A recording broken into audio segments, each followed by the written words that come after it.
गंभीर मुद्दा है, इसको सिर्फ राजनीति से जोड़कर नहीं देखना चाहिए कि इसको ध्रुवीकरण के लिए मुद्दा बनाया जा रहा है या इसको अपने वोट बैंक साधने के लिए चाहे विपक्ष बना रहा हो चाहे सत्ता पक्ष बना रहा हो। बड़ा मुद्दा है और इस पर उसी तरीके से बड़ी गंभीर चर्चा होनी चाहिए। आशुतोष वर्मा, एक रिएक्शन आपका, विशाल उसके बाद आ रही हूं। धन्यवाद। देखिए, मुझे लगता है क्या बांग्ला बोलने से बांग्लादेशी लोग हो जाते हैं? क्योंकि जो भारतीय जनता पार्टी ने पैमाना बनाया है वो लगभग यही हुआ है। अभी आपकी क्लिप में जो लखनऊ के विधायक नीरज बोरा जी जो लगातार आप दिखा रहे थे, वो इतने दिनों से घूम रहे थे जैसे डिटेंशन सेंटर बना कि सारे बांग्लादेशियों को ढूंढ लेंगे। कोई भारतीय जनता पार्टी और नीरज बोरा से पूछे कितने बांग्लादेशी डिटेन कर पाए। और पिताजी, आपका चैनल इतना बड़ा चैनल है कि भारतीय जनता पार्टी झूठ भी बोलती है, दूर तक जाती है, और आपने एक सच बोला तो उसको उन्होंने दबा दिया। तो मैं चाहता हूं वो तथ्य आपके माध्यम से सबके पास पहुंचे कि यूपीए गवर्नमेंट के 2004 से 2014 तक 10 सालों में जो बांग्लादेशी निर्वासन के आंकड़े थे वो आपने बताया 88,792। और ये किसी और ने नहीं, मिनिस्ट्री ऑफ होम अफेयर्स 2018 में संसद में इन्होंने एक सवाल के जवाब में दिए थे। और अब एनडीए की हालत देखिए, 2014 से 17 के बीच में 2014 में 989, 2015 में 474, 2016 में 308 और 2017 में 51 ये निर्वासन किया है।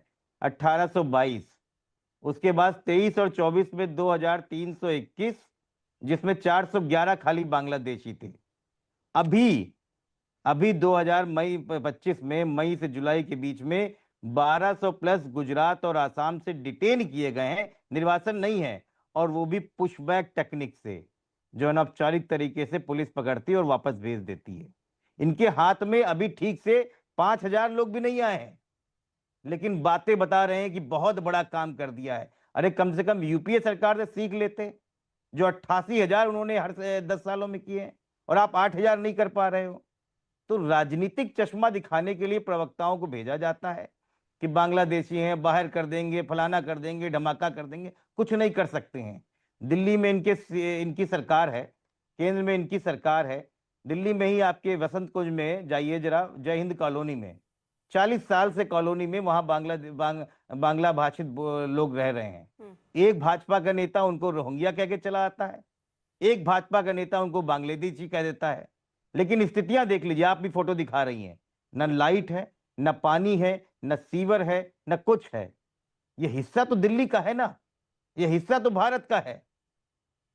आप बार बार घुसपैठियों की बात करते हैं तो 11 साल से अपने अंदर बैठे हुए गृह मंत्रालय के ऊपर उंगली उठा रहे हैं। आपका गृह मंत्रालय फेल है। यूपीए ने 10 साल में 88,000 बांग्लादेशी निर्वासित किए हैं, लेकिन आप घुसपैठियों पर सिर्फ राजनीति करते हैं जब बंगाल और असम का चुनाव आ रहा है। डबल इंजन की सरकार आ रही है, बता दे कितने लोग निर्वासित कर दिए हैं। एनआरसी में 19 लाख लोगों का नाम हटाया, असम में कितने लोग निर्वासित कर दिए हैं असम से। तो भारतीय जनता पार्टी सिर्फ ढपोड़ शंख है, इनको कुछ नहीं करना है, इनको चुनाव जीतना है। और बांग्लादेशियों के नाम पे, रोहिंग्या के नाम पे ऐसे प्रवक्ताओं को बैठ के एक झूठ परोसना है यहाँ बैठ के। ठीक है, लेकिन अब देश और दुनिया जान चुकी है अर्पिता जी, आपके माध्यम से भी, सोशल मीडिया के माध्यम से और काफी चीजों के माध्यम से, कि ये सिर्फ झूठ बोल रहे हैं और झूठ के बड़े लंबे पांव नहीं होते हैं। ठीक है, ठीक है आशुतोष। विशाल मिश्रा। अर्पिता जी, बहुत दुर्भाग्य है कि किस प्रकार से जब एसआईआर हो रहा है, जब घुसपैठियों को, अवैध घुसपैठियों को बाहर निकालने की बात हो रही है, तो देख रही हैं आप किस तरीके से दर्द हो रहा है। बताया जा रहा है कि झूठ बोल रहे हैं। मैं एक सवाल पूछता हूं, जितने भी लोग कह रहे हैं कि झूठ बोला जा रहा है, झूठ बोला जा रहा है, अपने हमारे समाजवादी पार्टी के सम्मानित प्रवक्ता बैठे हैं, कांग्रेस के बैठे हैं, क्योंकि टीवी मेरे सामने नहीं है, मैं जो सुन पा रहा हूं, जरा इनसे पूछिए तो फिर एक स्वर में आकर ये बोलते क्यों नहीं है कि घुसपैठियों को बाहर करो। समाजवादी पार्टी के प्रवक्ता आज आपके मंच से, कांग्रेस के प्रवक्ता आपके मंच से एक स्वर में बोले। आपने एसआईआर सुनिए, एक सेकंड। सर, ये जो एसआईआर का बार बार एसआईआर का मुद्दा जो घुसपैठियों से जोड़ दिया जा रहा है, राजनीतिक विश्लेषक के तौर पर मुझे जरा बताइए कि इसमें एसआईआर और घुसपैठियों का क्या लेना देना है? ठीक है, देखिए क्या है कि जब ये एसआईआर हो रहा है तो उसमें जो इलीगल तरीके से हैं, डॉक्यूमेंट नहीं है, उनका पता चल पा रहा है। तो भारतीय जनता पार्टी के आदरणीय प्रधानमंत्री जी के नेतृत्व में एक ही फंडा है कि जो भी अवैध घुसपैठिया है उसको डिटेक्ट करो, उसका नाम डिलीट करो और उसको रिपोर्ट करो। ठीक है सर, तो मैं सवाल क्योंकि ये सुनिए, उठता सुनिए, है, सुनिए, विशाल जी, देखिएगा क्योंकि अर्पिता अब जब जी, आप मुझे ये बात याद कह आ रहा रहे है वो हैं कि हाल फिलहाल कहां पर चुनाव में एसआईआर हुआ सर, बिहार के चुनाव में एसआईआर की प्रक्रिया हुई सर, इसलिए मैं इसका जिक्र इसलिए कर रही हूं क्योंकि घुसपैठियों जिसका आप जिक्र कर रहे हैं, चुनाव आयोग के औपचारिक तौर पर, आधिकारिक तौर पर कोई भी घुसपैठिए का जिक्र नहीं है। सुप्रीम कोर्ट ने दिसंबर 2025 में एक सुनवाई के दौरान कहा, संतोष व्यक्त किया कि बिहार की मतदाता सूची में कोई विदेशी घुसपैठिया नहीं पाया गया है। तो यानी ये राजनीतिक दावे बनाम सरकारी दावों में अंतर क्यों है? हम लोग बार बार या विपक्ष बार बार या बीजेपी बार बार ऐसा क्यों कह रही है कि घुसपैठी और एसआईआर साथ क्यों? अच्छा अर्पिता जी, मैं आपसे एक सवाल, नहीं, आपने जो कहा है, मैं आप ही की बात को आगे बढ़ाते हुए आप अपने मतलब टीम को बोलिए कि 4 अगस्त 2005 को ममता बनर्जी जी का संसद में जो उन्होंने फाइल फेंकी थी, वो क्यों फेंका था, जरा उसकी एक बार क्लिपिंग यहां पर चलवा दीजिए।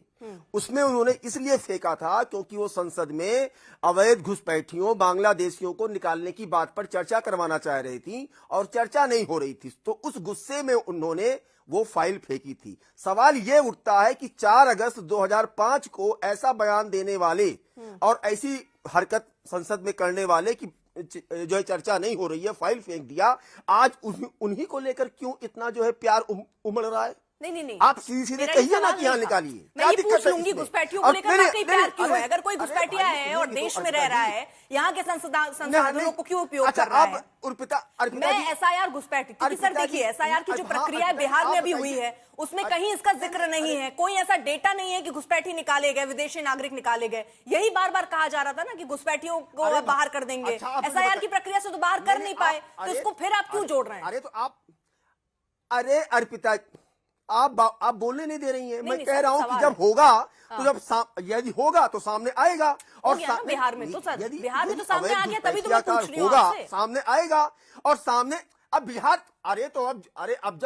अब जब पश्चिम बंगाल में चल रहा है, बात वहां की हो रही है ना, आप मुझे बताइए तो कि ये सवाल बार बार एसआईआर को लेकर ये क्यों नहीं कह रहे हैं कि वो लोग जो मृत हो गए हों, वो लोग जो जिनके पास डॉक्यूमेंट्स नहीं है या अवैध तरीके से है या जिनके कोई गलतियां हैं, उनको निकाला जा रहा है? घुसपैठी कहां से आ गए? क्योंकि घुसपैठी एसआईआर में भी पकड़े ही नहीं गए बिहार में कहीं भी, तो इसको आप घुसपैठी और इसको जोड़ क्यों रहे हैं? घुसपैठी क्या ध्रुवीकरण का मामला है क्या सर पूरा? आप अर्पिता जी, आप बात की जड़ में तो जाइए, यही सर। बात तो मैं कह रहा हूं। अगर आपको डर नहीं है तो प्रत्यक्षम किम प्रमाणम होने दीजिए, जो सामने होगा, जो घुसपैठिया होगा वो सामने आएगा। लेकिन उसके लिए क्यों इतना हल्ला मचाया जा रहा है? आपने बॉर्डर की फेंसिंग क्यों नहीं होने दी? केवल एक पश्चिम बंगाल ऐसा राज्य है कि जो 2216 किलोमीटर की फेंसिंग ठीक है, तो सिर्फ ये सवाल तो हो रहा है ना कि फिर वो फेंसिंग क्यों नहीं होने दी गई, पहला सवाल। दूसरा वो ये भी पूछते हैं कि ऐसे में एसआईआर की ही तो प्रक्रिया होगी, वो एक सघन प्रक्रिया है, कौन हमारे देश में मतदान करे ना करे वो पूरा चेक तो होगा, उस प्रक्रिया में क्या प्रॉब्लम? और घुसपैठियों को बाहर निकालना चाहिए या नहीं निकालना चाहिए? अर्पिता जी, इसमें कोई दो राय नहीं है कि घुसपैठियों को देश से बाहर निकालना चाहिए, इसमें कोई दो राय नहीं है कि जो वोटर लिस्ट है उसको भी क्लीन करना चाहिए टाइम टू टाइम। लेकिन आज हमारे देश में 11 साल से बीजेपी की सरकार है, और अगर हमारा फेलियर हो गया, अगर घुसपैठिए घुस आए हैं हमारे देश में या उन्हें बाहर नहीं निकाला जा रहा, तो उसका केवल एक और एक कारण है, और वो कारण ये कि जो देश के गृह मंत्री हैं वो पार्ट टाइम गृह मंत्री है, क्योंकि वही जो है बीजेपी के चीफ इलेक्शन का मैनेजर है, वही जो है डिफैक्टो बीजेपी के प्रेसिडेंट है। एक व्यक्ति जो कि बीजेपी का डिफैक्टो प्रेसिडेंट भी है, एक व्यक्ति जो कि बीजेपी का इलेक्शन चीफ कैंपेनर मैनेजर भी है, वही व्यक्ति को देश के गृह मंत्री का भी चार्ज दे दिया गया।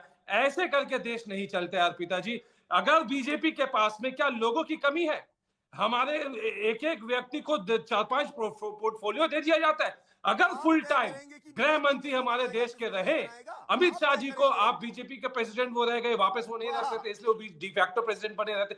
आप किसी और को गृह मंत्री बना दीजिए। 11 साल से जो है नाकाम हमारी गृह मंत्री जो ना तो बॉर्डर फेंसिंग कर चुकी है और लेकिन ना ही लेकिन मैं एक चीज तो घुसपैठियों को क्योंकि आप उसका जवाब भी नहीं दे रहे विशाल जी, क्योंकि मैं आपको एक राजनीतिक विश्लेषक के तौर पर ये चीज समझना चाह रही हूँ सर, ये चीज समझना चाह रही हूँ कि अगर राज्य सरकार फेंसिंग का वो एरिया, क्योंकि हमारे व्यूअर भी हो सकते हैं कंफ्यूजिंग एक मामला है, इसको थोड़ा स्पष्ट कर देते हैं कि अगर वो फेंसिंग का कोई इलाका या कोई ऐसा एरिया जो दलदल है या पानी है जहां पर मुश्किल है कर पाना, या बंगाल से यहां पर वो कह रहे हैं कि आप उसकी एमएचए कह रहा है राज्य सरकार से कि आप इसकी इजाजत दीजिए। सर राष्ट्रीय स्तर की अगर सुरक्षा की बात है, सुरक्षा की बात है सर, तो एमएचए के पास या केंद्र के पास क्या अथॉरिटी है? केवल एक चिट्ठी लिख देंगे, वो नहीं मानेंगे तो हम कॉम्प्रोमाइज करते रहेंगे? अर्पिता जी जो चिट्ठी विशाल मिश्रा से मुझे लिखा, ये सवाल है, एक सेकेंड तौसिफ, विशाल जी से मैं समझना चाह रही हूँ जी। सुना सर आपने सवाल?